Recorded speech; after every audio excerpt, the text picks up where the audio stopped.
So many women are told their symptoms are just part of being a woman. Painful periods, mood swings, weight changes, all brushed off as normal. But they're anything but. Remember, common isn't the same as normal.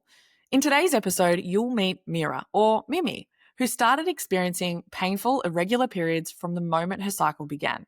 For years, she was told it was nothing to worry about. She was offered the pill, quick fixes, and dismissive answers, but never the why.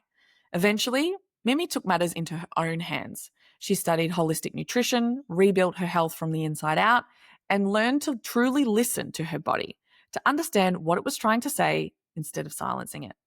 In today's episode, you'll learn the difference between polycystic ovarian syndrome, or PCOS, and why so many women fall through the cracks, what to ask for when you know something's off but aren't being heard, and how reconnecting to your body through awareness, nourishment, and intuition can transform everything.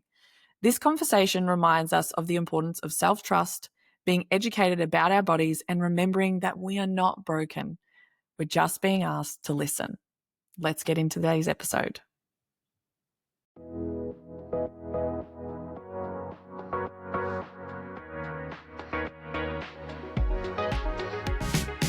If you've ever felt dismissed, confused, or stuck in the space between symptoms and answers, you're not alone.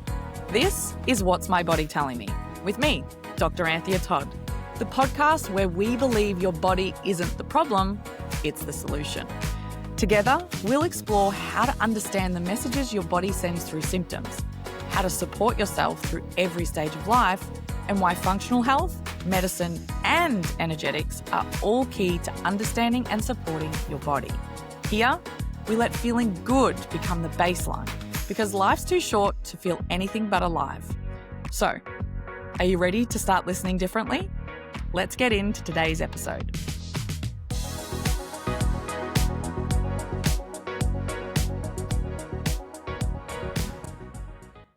Mimi, welcome to the podcast. Now, this is an episode where we like to understand people's relatable health stories, because we all go through different things and we can sometimes feel like we're going through it alone. And I've read through your story. And I know personally I've also experienced this as well. And I know there's a lot of other women that I've been with that have also experienced it. So why did you want to come on this podcast? I wanted to share my story because as you said, we're struggling in silence. I feel like we feel alone, that it's only happening to us. And I just wanted to share my story, like to inspire other women to like speak up as well, try to find solutions, because there is solutions, and also that they're not alone and we're here in the same boat. Definitely. So where did your story begin? At the beginning of my period, basically, I started with my problem. So what was happening there? I was, since the beginning, where I had irregular periods, painful, a lot of PMS, tender breasts, painful breasts. I had weight fluctuations as well, like not a lot, but like 2 kilos up, 2 kilos down, mostly on the luteal phase, gaining weight and then going back. Mm-hmm. What How else? old were you when you first got your period? 16. 16. Was this something that the women in your life also experienced as well? Like, what was that when this was happening to you? What were people saying? Irregular periods? No, I didn't know anybody that had irregular periods. But my mom, for example, had painful periods as well. Mm-hmm. But not the rest. And what they were saying is like, oh, being a woman sucks because we have to deal with all of this, basically. Yeah. So you were sort of, everyone was like, oh, well, this is just part of being a woman and sort of deal with it. So when did you go, I don't think this is normal, or I don't want to deal with this, I want to do something about it? I went to the doctor. Well, my mom brought me to the doctor. It's like, let's check it up, because it doesn't seem normal that you're having every 2 months the period, And we went to the gynecologist. And basically the only thing that she told me is that I had different ovaries, and that it was normal that it was irregular for now. And I'm So like, she said to you that you have different ovaries. Yeah, After any testing or anything like that, or she just said, ultrasound. okay. Yeah. She said that she didn't explain anything else. I was like, well, I'm 18. I trust this doctor, this person here, And she said they will regulate by themselves at some point. I'm like, okay. Like next Mhm. year I go again, and I'm like, but it's not happening. Like she's like, the only thing I can do is like give you the pill if you want, so they'll regulate your periods. Like I'm like, Mhm. okay, I'll try, but I didn't know that it really doesn't regulate your periods. Anyway, she didn't explain anything, and I tried for a year, and I had a lot of symptoms, and I had to stop. I had migraines. I had again gained weight like a lot. My breasts were the double of big, which I didn't Mhm. mind at that there because I'm 19. But yeah, Thinking, oh, well, here you go. I've got breast implants without doing anything other than taking this hormone, but you're also yeah, getting those migraines and yet weight gain as well. Yeah. yeah, So when did you, so you did that for a year. yeah. What was the thing that made you go, I don't want to do this anymore?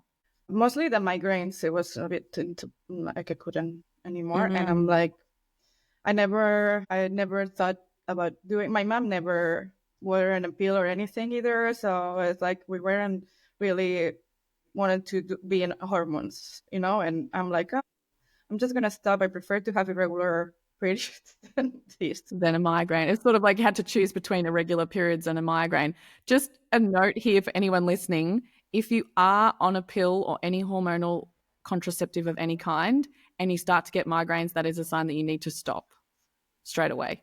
So you need to go back to your doctor and say, I'm getting migraines, and they should swap you or take you off straight away. That's like a hardcore sign. So I just want to throw that in for anyone who might be listening, going, "Oh, I get migraines too from my pill." You need to go back to your doctor and go off it. Okay, back to the story.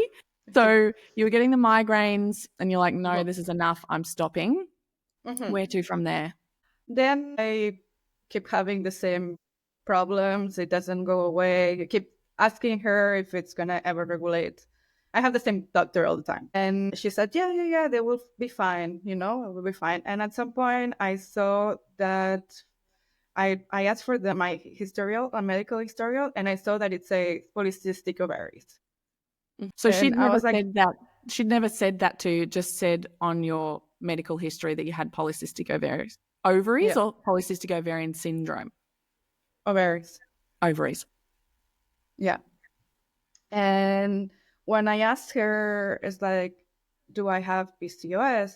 And she's like, no, you only have polycystic ovaries. And I'm like I didn't know anything by then, but now that I'm thinking about it, now that I know more, it's like she never did the blood test to test my androgens. She never asked for my symptoms if I had any other symptoms, and but only saw that I had polycystic ovaries. So like, how would you know that it's not PCOS if you never even like test me or ask me anything else?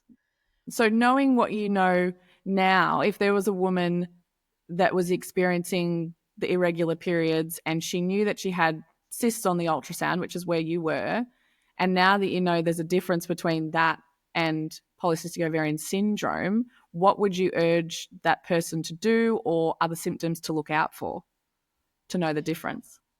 Yeah, I would ask, like, for example, I do have hair places that, like, I have hairy, like, nipples, the belly, the Yeah. hair, and the booty. It's a bit of a sign of hyperandrogenism.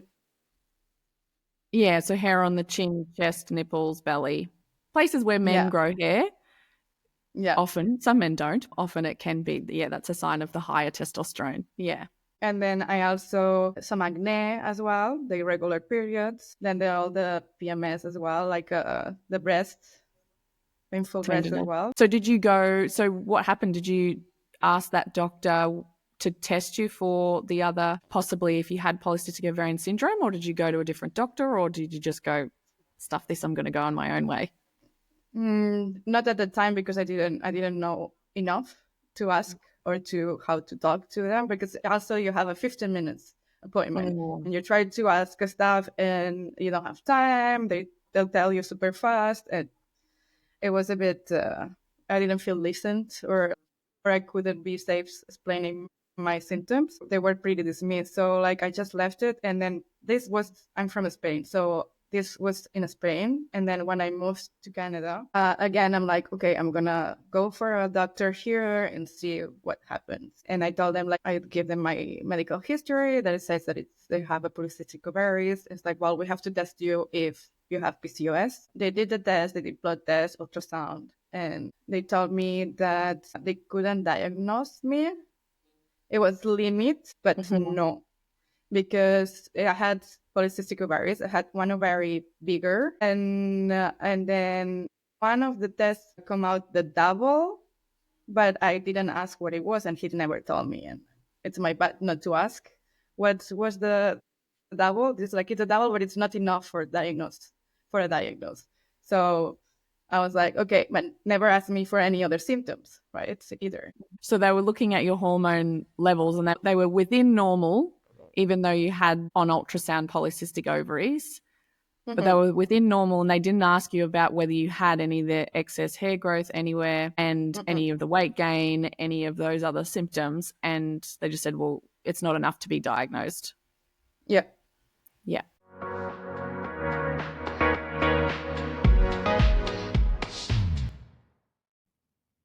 Time for a body break. Pause with me here. Take one slow breath in and just notice what's happening in your belly right now.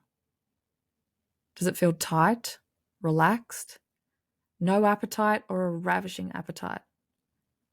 Maybe it's a little fluttery. There's no need to fix anything. This is about noticing. Sometimes it might feel like we need a medical degree to understand our body, but sometimes all we need to do is just listen.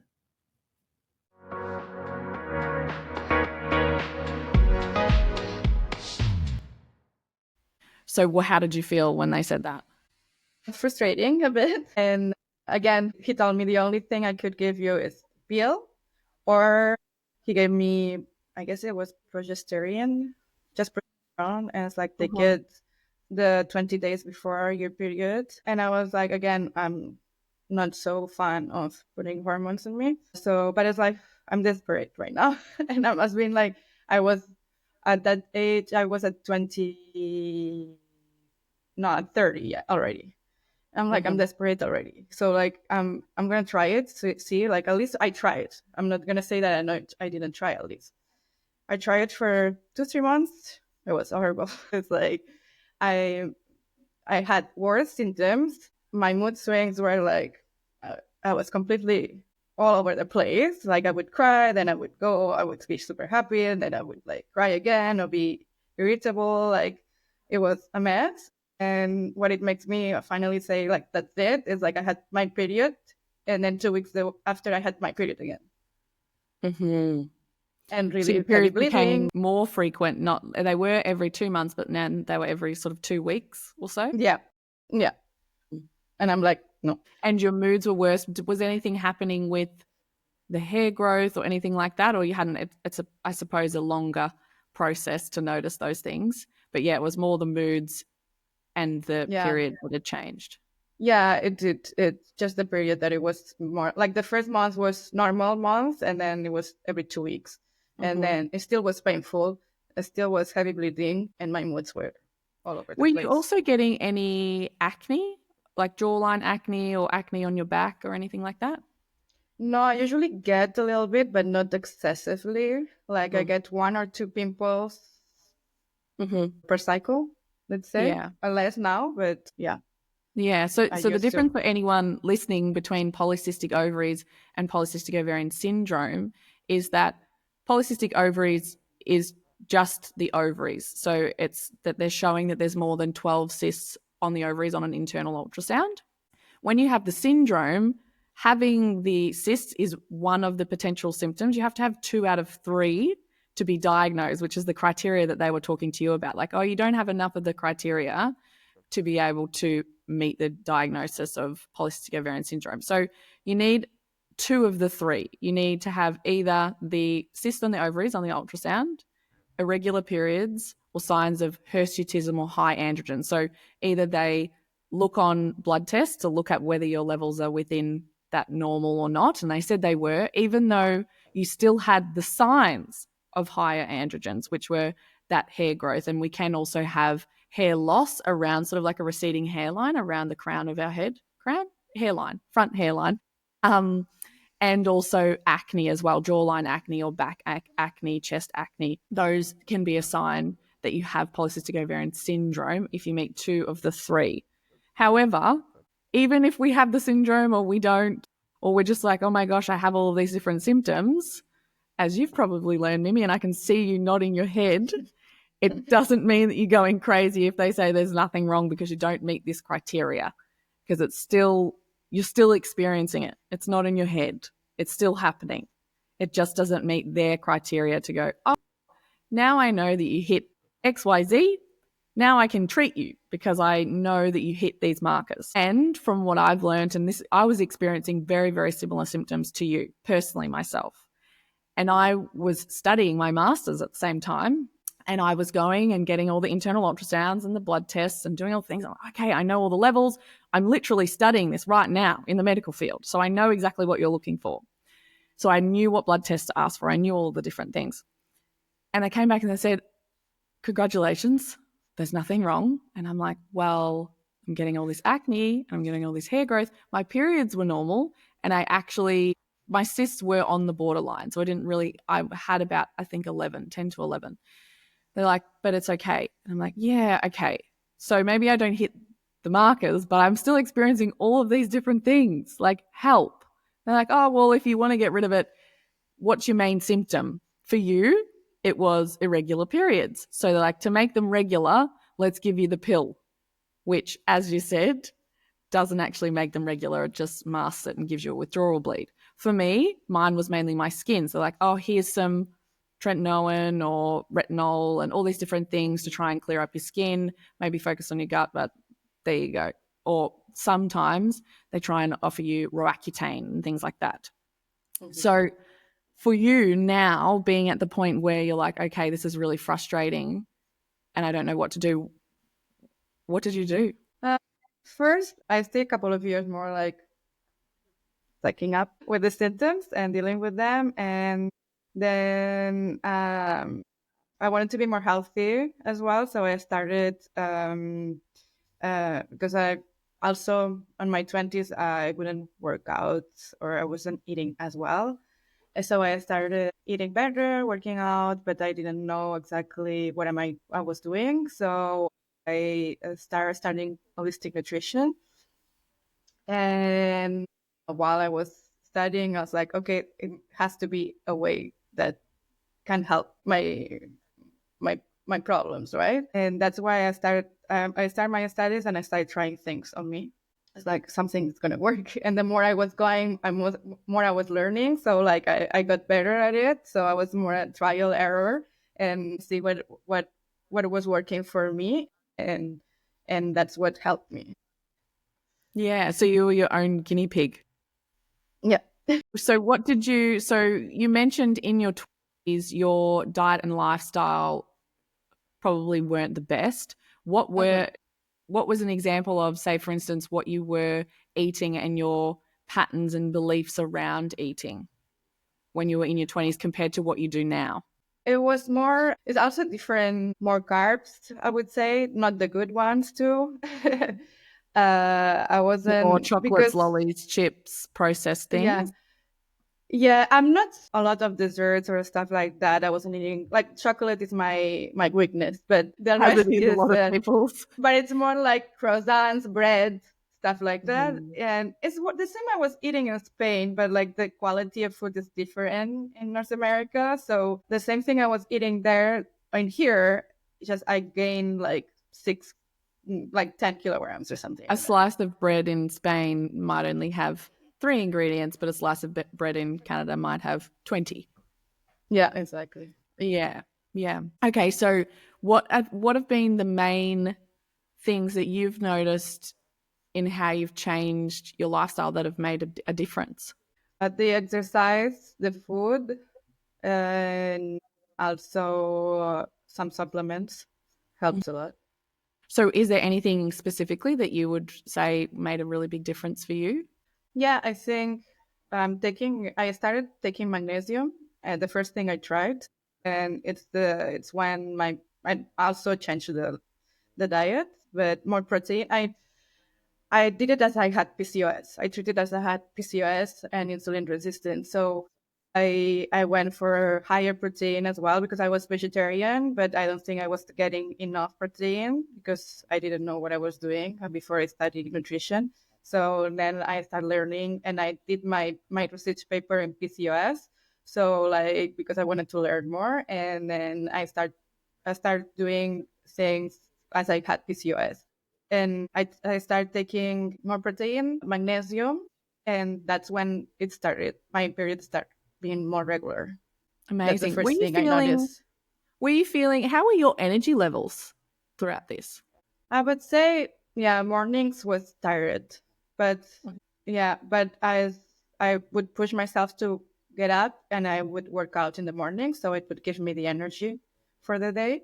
Yeah. So And what type of exercise were you doing? Like, did you go, okay, now I'm going to do hit exercise, or I'm going to lift weights, or I'm going to do Pilates or yoga or walking or running? What did you decide to do, or what did your body respond to? I started with, it was during COVID. So I bought some weights and I started doing some strength training at home and some HIIT training at Yeah. home. That's how I started. Some running sometimes when the weather permits. Yeah. Yeah, that's how I started. And then I've changed a little bit since then. So, having done all of these things, what's your health like now? I mean, it's not perfect all the time. I had the beginning of this year until mid this year, I had not symptoms at all, which I was like, yes. But my last two cycles are back to bad, Back to like bad as before. in irregular or the PMS type symptoms? Irregular and like maybe one irregular, like the two before this one was irregular, was like 2 months, something like that. And then this one was regular but super painful. My breasts are like super painful as well. And I know though that I've been super stressed and I've been traveling a lot this past month and I know that all affects that. So I'm like giving a break. It's like, okay, and now I know what to do and get back to track. But like, yeah. I know it can feel disheartening. I know for me, some people typically have a a symptom that they'll be like, oh, like you're quite tuned into that one. So for Mm-hmm. you, your period, it's also a very obvious one because it's like it didn't come this month. It's meant to come Mm-hmm. regularly. So when it does it, you're like, Mm-hmm. am I pregnant or what's going on? Have I not been looking after myself? Am I stressed? Am I all these things? For me, my period is always regular. Even though I am stressed, it might shift 1 or 2 days, but I never have missed one. However, my skin is the thing that tells me. Mm-hmm. So it's different for different people, but it's really cool when you can go, yeah, this sucks. And I wish my period was regular and I wasn't experiencing all these things. But exactly what you just said then, it's like, oh, but I know why it is. My body's telling me it's because I've been stressed and I've been traveling more and it sort of makes sense. So it's really cool that you have come to that place where you can go, oh, okay, yes, I wouldn't choose it, but Yeah. obviously my body's telling me that maybe what I've been doing, I shouldn't keep up on a regular basis because it doesn't like it. Yeah. So based on that, and with how you mentioned with the stress, is there anything that you're like, okay, what can I do, or how do you listen to your body in that instance, like the more subtle things underneath the surface? I think, yeah, I track my period really. I have a journal and I write a page sometimes, or sometimes I don't write almost anything, but I know exactly where I am. I know where I am in my cycle. I know what's happening. Even like, if something is off, I know I can go 2 or 3 months back and see what was wrong. And sometimes I don't even need to look because I'm really present. I'm really connected with my body. I think Mhm. now that's the difference now. And then how I can feel the sad. Yeah.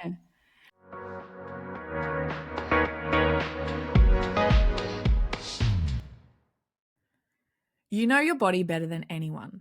So, why do your test results say everything's normal when you don't feel normal? Fatigue, bloating, period pain, mood swings, anxiety, these aren't random. Your body isn't broken, and these symptoms aren't just something you have to live with. They're signals that something deeper is going on. That's where Test Your Fundamentals comes in. Using a hair tissue mineral analysis, or HTMA, this test gives you a 3-month report card of how your body's been functioning, internally and externally. It shows you exactly what's happening beneath the surface, so you can stop guessing and start listening to your body in a different way. Unlike standard blood tests, HTMA reveals nutrient imbalances, heavy metal exposure, and deficiencies that could be impacting your energy, hormones, metabolism, and mental clarity. It doesn't just tell you what's happening, it tells you why. With Test Your Fundamentals, you'll get a personalized HTMA test, an easy to understand breakdown of your results, access to practitioner quality supplements tailored to your body's needs, and lifestyle recommendations to support all 4 of your fundamentals, so you can take action that actually makes a difference. If you've been told that everything looks fine, but you know something isn't right, it's time to dig deeper. Visit femalefundamentals.com.au to order your Test Your Fundamentals hair test today. There's also a link in the show notes. It's not what's wrong with me, it's what's my body trying to tell me.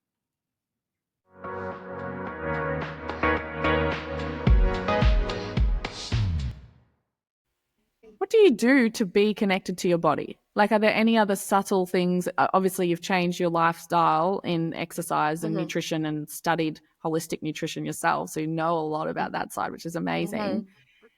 What do you do? Is there any practices on a daily basis or ways that you sort of catch yourself and go, oh, I'm going to listen to my body? Or how do you listen to your body in a different way now? I do meditation every day as well. That helped me Is a that lot something to that's be present. new, like you weren't doing it before? Yeah. Well, it's new. Yeah. When I started all this journey, I started meditating as well. I had a friend that it was a meditation teacher, and I did some courses with her, and it helped me a lot. Like during COVID, that started, and because I was so Mhm. stressed as well, and then I kept it going, and I tried to do it almost every day at least. So, Yeah. how do you, has that taught you, I wonder, the difference between the voice of your body, or you can call it the voice of your intuition, the voice of your inner big sister, mum, therapist, whatever you want to call it? People have lots of different names. The Mm-hmm. voice of that versus the voice of your mind or the fear. Mm-hmm. How have you been able to navigate the difference between the two?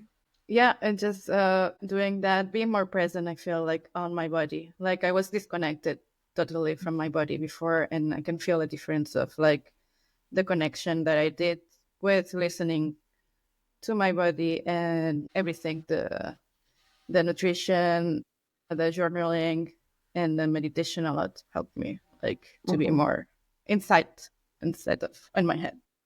Yeah, yeah. So overall, what was the low light? What has been the low light and what has been the highlight of your journey?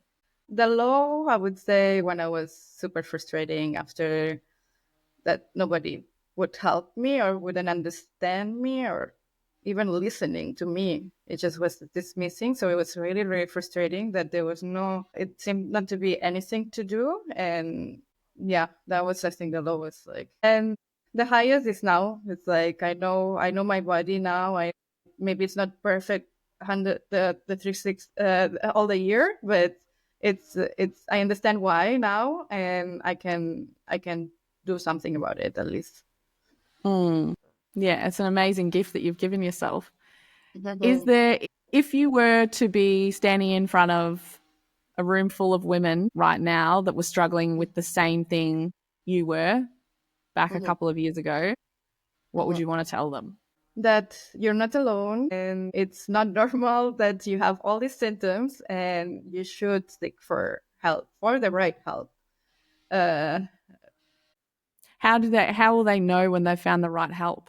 it's somebody that at least listens to you, that understands what you're going through, and that ask a lot of questions, and that you can ask a lot of questions, and that tells you the why of things. That's what I missed a lot from doctors, that they tell, take this pill or take this, but they don't tell you why, or do you have this, but they don't tell you anything else. Like me, they tell me like you have a different ovaries, but they never told me that I had polycystic ovaries. So like it's like lack of information. Yeah. So always make sure you can have that open communication. Like they ask you questions. They don't just go, oh, Mm-hmm. yes, that's this without explaining. And also you feel like you can ask them anything, which you should be able to do. It's Yeah. almost like it's different. But when I go to my accountant, who's an expert in that field, and I'm not, Mm-hmm. I love talking to him because I feel like I can ask whatever question I want, even though I'm like, this is probably a really stupid question, but I need to know the answer to this because I don't understand why or how those things work. And it's the same with a doctor. We're just talking about our body instead of our finances. So that's really, really, really great advice. So I just wanted to end on this last question. What does listening to your body mean to you today?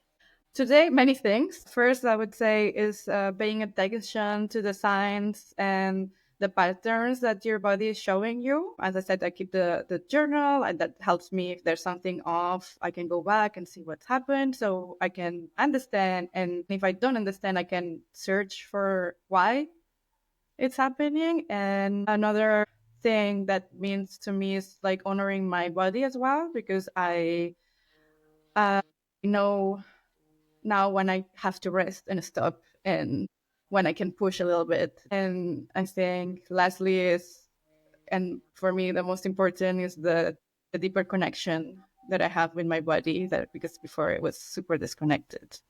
So yeah, I think that's what it means for me now. Amazing, Mimi. Thank you so much for joining us and sharing your story. I know there's going to be a lot of women that are listening that are going through a very similar thing. I myself was as well. And it's amazing. I think exactly what you said at the end there, like reconnecting to your body and the Mhm. power that that has in listening to it and giving it what it needs. It loves you right back. So thank you Yeah. so much, Mimi. And I look forward to seeing you at the next episode. Thank you for having me.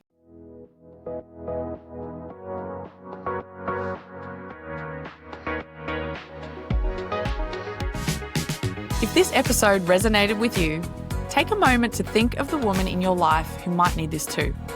Maybe it's a friend who's been feeling exhausted, a sister searching for answers to chronic symptoms, or someone who just needs the reminder that feeling good in her body is her natural baseline.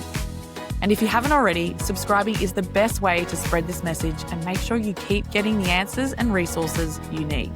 Together, we're redefining how women connect with their bodies. And I'm so grateful to have you as part of this community.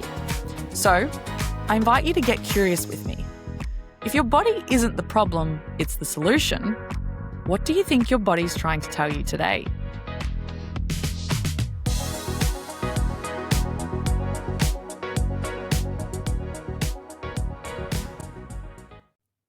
Please remember, this episode is for educational purposes only. Always consult a qualified health practitioner before making any medical decisions. Every body is different, and so is every healing journey.